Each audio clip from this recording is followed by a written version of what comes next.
Isang burden na parang matagal-tagal niyo nang binibitbit. It looks like this is something here na possible na um, problem na parang nabibigatan na kayo, or this is something here na parang gusto mong kontrolin but it looks like you're out of control. Parang gusto mo manalo over this, but it looks like you're having a very difficult time. You're stressed, you're depressed. It looks like swamp ang iyong mind, swamp ang iyong emotions, and it looks like very affected ka into this type of situation. So, let us see what's happening right here, because it looks like this is something here serious, and it looks like parang nangyayari na ito for quite a long time already. For pwedeng tumatagal na rin para sa iba na patuloy ito nangyayari. So let us see. I hope we can get answers right here from your angels and guides. So maraming salamat, Archangel Michael, and the presence of the angels and guides and ancestors of my Nakshis, or my collective people. So let us see, what do we have here?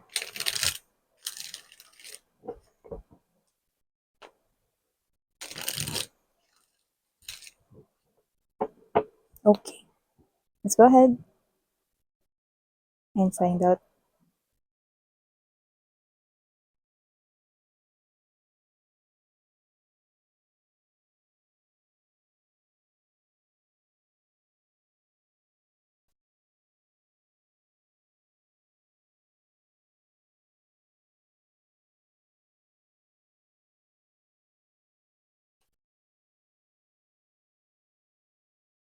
Hmm. Well, hindi ko naman kayo masisisi because your feelings are all valid, no? And human beings has this, kind of natural na parang reaction, no, into something. So, naiintindihan ko kung bakit ganito ang naging reaction ninyo, naging kilos, naging galawan ninyo, no, dito sa particular na sitwasyon na to na na-deal ninyo before. But I'm gonna tell you something about this, no? But let me finish first ang ating paglay ng energy sa ating table before we start digging in more. So, bottom of the deck we have here the double energy, five of cups energy, and this is what is the spirits and your angels and guides right here wants you to know. The universe wants you to know the Hierophant energy. So, nakita ko dito mga babes, no, na meron ditong isang bagay na sa tingin ko ay nalampasan ninyo, no? You missed this opportunity right here, and the universe make a decision with the judgment card energy to uh, muli ito, no, na umaligid sa inyo, no? This opportunity na minsan ninyong nalagpasan ay muling ihahain sa inyo, Wheel of Fortune card energy. We have here the judgment. So, the universe made a decision right here na kung ano man tong bagay na to, no, na dumaan noon, no, na oportunidad ay muling ihahain or ipakikita sa inyo. So, before we dig more dito, let me just greet muna ang lahat. Hi and hello there everyone. Ako po si Ian, welcome tuloy. At sa mga returning viewers, thank you po sa inyong walang sawang suporta. Sige nga po ng mga babes, wala po tayong gender dito. Babae, lalaki, LGBT, lahat po kayo welcome here, no? At syempre, pwede nyo i-flip yung roles kung gusto ninyo kasi ito ay isang general reading. And at the end of the day, you always have your free will na free nyong gamitin anytime, anywhere. And if so happy na hindi nyo pa po alam, meron pa po tayong isa pang channel, ang Doll Name. So, yun yung pangalan ng channel. Ang link po niyan ay nasa ating description box.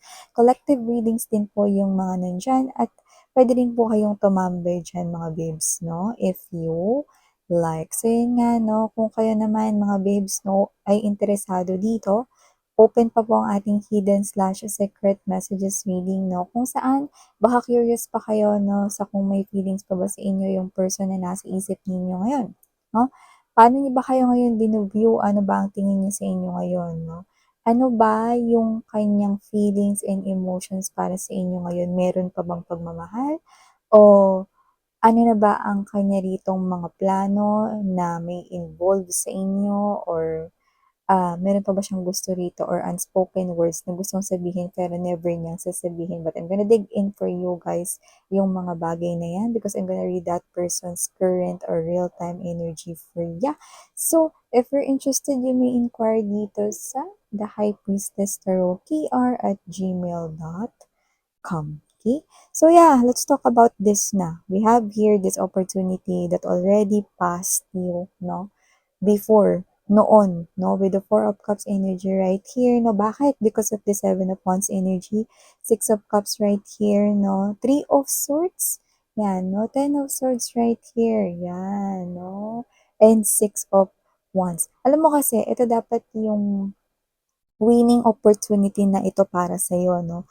Dumaan kasi itong opportunity na to nung time dito na medyo frustrated ka, nung time na parang feeling betrayed ka, nung time na feeling hurt ka, yung time na parang naawa ka sa sarili mo. No? I'm getting that word pity, no? It's like this is you questioning everything. Bakit ito nangyayari sa akin? Ano bang ginawa kong kasalanan? Bakit ko ni-experience yung mga bagay na to? Am I a bad person? Yan. Why people betrayed me? Maybe meron kayong kaibigan rito, trinidor kayo. I'm getting that, na especially kung ang third party, no, yung mga na-involved dyan sa third party ay kilala ninyo or lumalabas bilang kaibigan pa nga ninyo. Yung iba naman posibleng niloko kayo rito na pagdating sa pera, no? Yung iba may makakilala kayo rito, no? At hindi mga kakilala na posibleng ginoyo kayo rito. May pagtataksil rin tayo rito, no? Mula sa mga taong posibleng naging malapit sa buhay mo, no? Because you feel so much hurt in the past and because you feel so much sadness, no? Na kayo ito, no? Na parang mas naging busy kayo rito, no? Na parang hanapin yung sagot, why? Diba? Bakit ito nangyayari sa akin? Nag-commit ba ako ng crime? Nakapatay ba ako ng tao? You know, parang nagsinungaling ba ako to the extent na loko ko ng tao? Nang scam ba ako? Blah, blah, blah, blah, blah. Nagnakaw ba ako? Blah, blah, blah, blah, blah. No? Yung mga ganun nasa isip mo rito, no? So, the opportunity that was being served sa inyo in the past was a very, very good one. A very, very good opportunity, no? Na hindi lang talaga ambon, kundi pour, no? It's like, alam mo yung ulan talaga, no? Umuulan ng biyaya sana yung matatanggap ninyo before, but you feel so overwhelmed of those negative emotions and feelings, no? And your mind, no, ay talaga namang being clouded with grayish colored na mga ulap, no, na naguguluhan kayo rito, no? Hindi mo kasi, mga babes, ganito yun eh. Hindi mo kasi pwedeng i-attract yung positive gamit ang negative thoughts eh. Hindi ka pwedeng mag-attract ng positive na pangyayari, positive na mga bagay, kung nakakaramdam ka ng negative thoughts and feelings.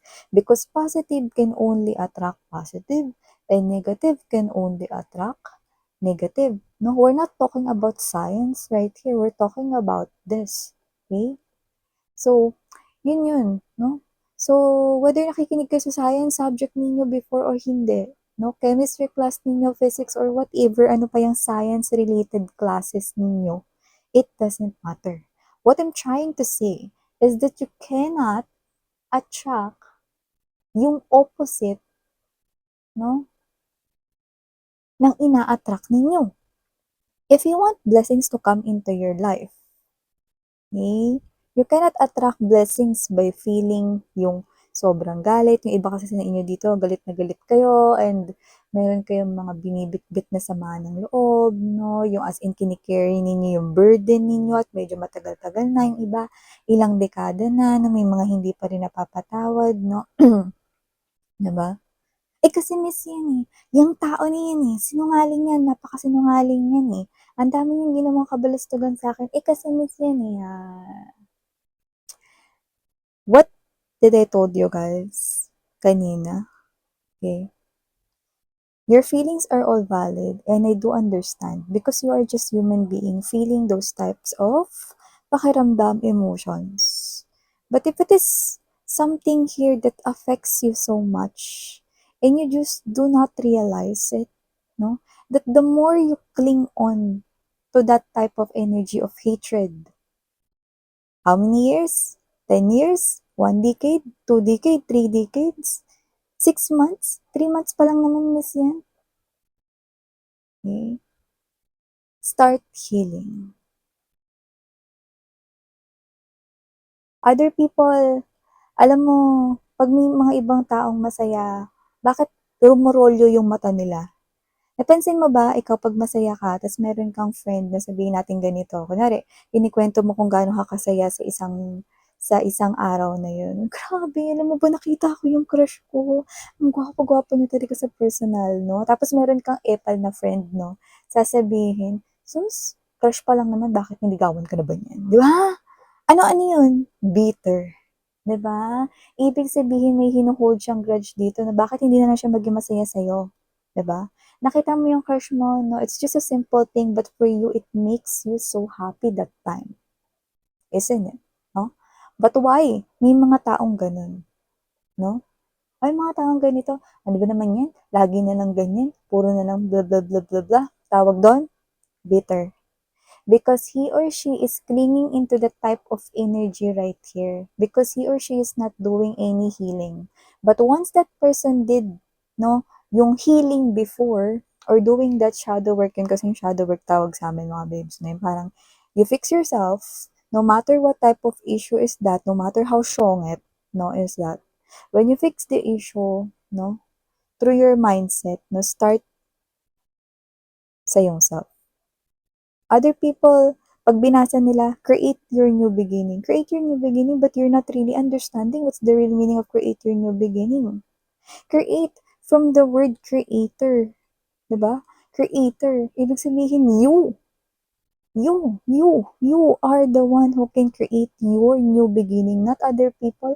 Miss yan kasi niloko ko niyan eh. Ang ginawa niya sa pamilya namin, blah, blah, blah. Hindi, kailangan gumanti ako, blah, blah, blah, blah. Ha? You are the one creating that world. Yeah, that person pisses you off. Okay, isa talaga siyang bull, no? Isa talaga siyang P-I, no? At kung ano-ano pa, G-A-G-O, gusto niya sabihin, no? That person is, diba? That you can be able to create your new beginning because you are the creator of your own destiny. Change this game. Stop being bitter. Okay? Now you know why other people here na parang, alam mo, nega mo, happy lang naman ako today pero kung ano na sinasabi mo, you know, di ba? Kasi siya, ganyan yung ginagawa niya, no? Kaya parang lahat na lang ng bagay, pangit sa kanya, di ba? Ang bigat kaya sa feeling na simula umaga, no? 'Di ba? Hindi maiiwasan yan eh, may mga energies na ano sa paligid, lalo na hindi lang naman ikaw nakatira dito sa planet Earth, 'di ba? Pag naglakad ka, meron diyang, um, what's this one? Meron diyang situation na bigla, bigla na lang mangyayari, no? Na mabilis iinit ng ulo mo. Possible, isn't it? No? But, okay, only if you pay attention. 'Di ba? Alam mo best example nito mga babes 'no, dati nung nag-aaral kami block section kami. 'Pag block section, 'di ka puwedeng lumipat na ibang section, kayo-kayo pa rin magkakasama, 'di ba? Ngayon, dun sa block section na yun, tingin mo ba lahat ng mga kaklase namin dun, eh, trip mo yung ugali? Siyempre hindi, 'di ba? May mga kaklase kami ron nun, laro ng laro, takbo ng takbo 'no, hindi kami maka-focus sa pagre-review ng mga exams namin, quizzes, recitation, ang hilig pa naman ng pa-surprise quiz 'no, dun sa school namin, ano. And then kaklase namin sila. Ilang ilang years ako nag-aral, 4, 4 years mga babes 'no. Isipin ninyo may mga math yun. Tapos 'di ba, ang iingay nila 'di ba? 'Yan 'no. Regardless kung favorite yung math or hindi 'no, 'pag nag-pay attention ka sa kanila 'no, tingin mo makakapasa ka. You need to create your own world, no? What did I do? Maglagay, no, ng headset or headphone sa tenga mo.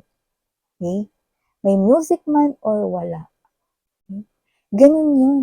Because you cannot tell them, oh, yun po nga kayo kasi ingingay nyo eh, hindi ka makapag-review dito. Diba? Maya-maya, pag sinaway mo, titigil, no? Pero kailangan mong gumawa ng paraan para ikaw yung manalo rito. Diba? O, sabay-sabay kami graduate ng mga friendships ko.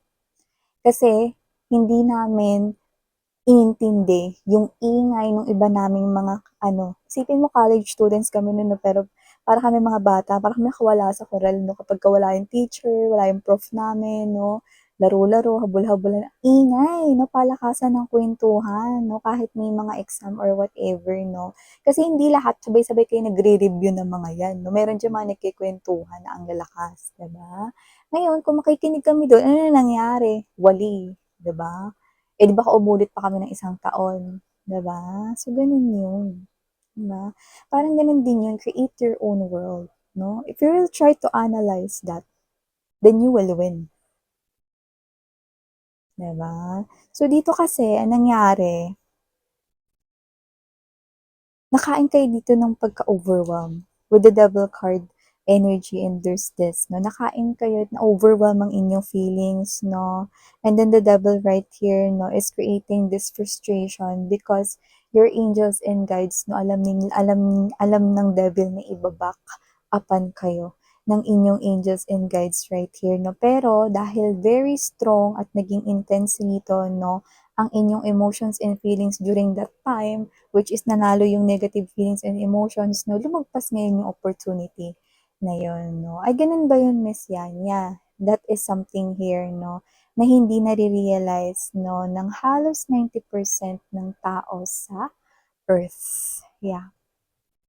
Ay, ang ganda ng quotes na to, no? Gusto ko to, favorite quote na to. But do you really understand anong ibig sabihin ng favorite quote mo? Isipin mo yung favorite quote mo ngayon, no? Time is gold, sabihin natin. Time is gold. Ang ganda pakinggan, no? Pero kung i-analyze mo yun, mas mararamdaman mo yung pinaka-ibig sabihin nun, no? That you're not wasting your time, that every second and every paggalaw ng hand ng clock is important, that you need to do something that makes you happy, or that you want to be productive, no, every day, no, or all the time. The meaning is very important, not because, ay, ang ganda pakinggan, no? Now you want to create the new beginning that you want here for yourself. Okay? Isa lang ba yung sentence na maganda pakinggan? Ay, kini-create ko yung sarili kong new beginning, no? Okay, how can you create your new beginning if you're paying attention with the negativities around you? No? Try. You know? Yung iba, sinasabi nila, pumunta kayo doon sa bundok, no? Kasi doon tahimik, so that you can meditate more. No? You know what, mga babes, no? I never did that. I did that inside the city, wherein may mga kapitbahay na may ingay, no? Yung mga bata naglalaro, no? Mga nagmumurahan dyan, ng mga napadaan or kung ano ba, no? Bakit? Kasi when you try to practice yung meditation sa mountain, kung saan tahimik, naririnig mo lang, no, yung lagaslas ng tubig, no, yung paghampas ng hangin sa mga puno, napakakalmado, napaka-refreshing. Talagang marerelax ka, no? But when you found a way how to relax inside a very busy and very noisy surroundings, no, panalo ka na. Mm. Kasi kahit mapunta ka pa, no, sa gitna ng mga nagbabangayan, no, never ka maapektuhan, no, kapag nag-practice ka sa maingay na lugar. At wala nang kahit na anong makakaabala sa iyo. Now, this opportunity will be making daan ulit sa harapan mo. Thing right here is with this 8 of Wands energy, 4 of Swords right here, Knight of Swords energy. Are you gonna let it pass once again? Hahayaan mo na lang ba itong dumaan sa harapan mo at makuha ng iba na mas positibo sa'yo sa pag-iisip? Or you're gonna go that thing. Because those blessings, na sinasabi ko ni hindi lang ambon, kundi ulan ng blessings, no, ay makukuha mo. So, with the Hierophant energy right here, kagaya na sinabi ko sa inyo kanina, the devil, this is the devil itself, no? The demonyo, no? The devil right here, okay, is that this devil is creating a lot of negative situations here for you so that ma-overwhelm ka ulit because alam niya na paparating dito ang oportunidad. Eight of Wands energy is of course right here, no? Because the devil knows everything that's gonna happen, no? He or she is not God, but he or she wants to be God, isn't it? Diba? And the devil also has power, okay, to track down what's coming for you guys. At ito na naman yung blessings. Nagtagumpay na ako para guluhin tong si Collective. This time, tingin ko mananalo ko ulit. Kasi nanalo na ako dati. You know how that sound. The devil feels so happy na ito na naman. Mukhang mananalo na naman ako. Diba? So don't let that devil, manalo this time. Don't feel overwhelmed with the negativities around you. If those are problems, look for solutions. Do not dwell with the problems. Hierophant energy is that the universe right here, the angels and gods, the unseen forces, no? Tandaan mo daw that with the Hierophant energy, they are greater than you. They have the power to protect you, and they have the power to give you everything that you want. Now, listen to your intuition. Okay? Listen to the messages of the angels and guides right here. Kaya lagi ko sinasabi, no matter how strong the situation is, always look for what's best for you guys. Always look on the brighter side. Now, may mga biyayang paparating sa inyo. Look at this box. It's a gift coming from the universe. And now, gusto nila na matanggap mo na yan this time. And I also want you na matanggap nyo na yan this time. Arasa. Okay? So, yeah.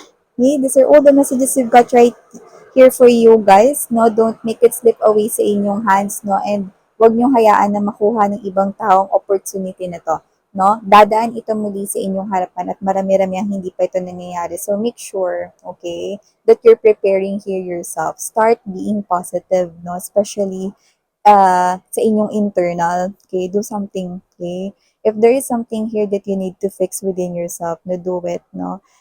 It's not a rush naman. But as long as you try to do it, no, you try to heal, okay, it's okay. If you're taking it slower, okay, it's okay. So yeah, ito ang mga mensahe na kuha ko here for you guys. Thank you so much for your time here, babe. And again, I'm Yan, Sarang Heo, Love in Light.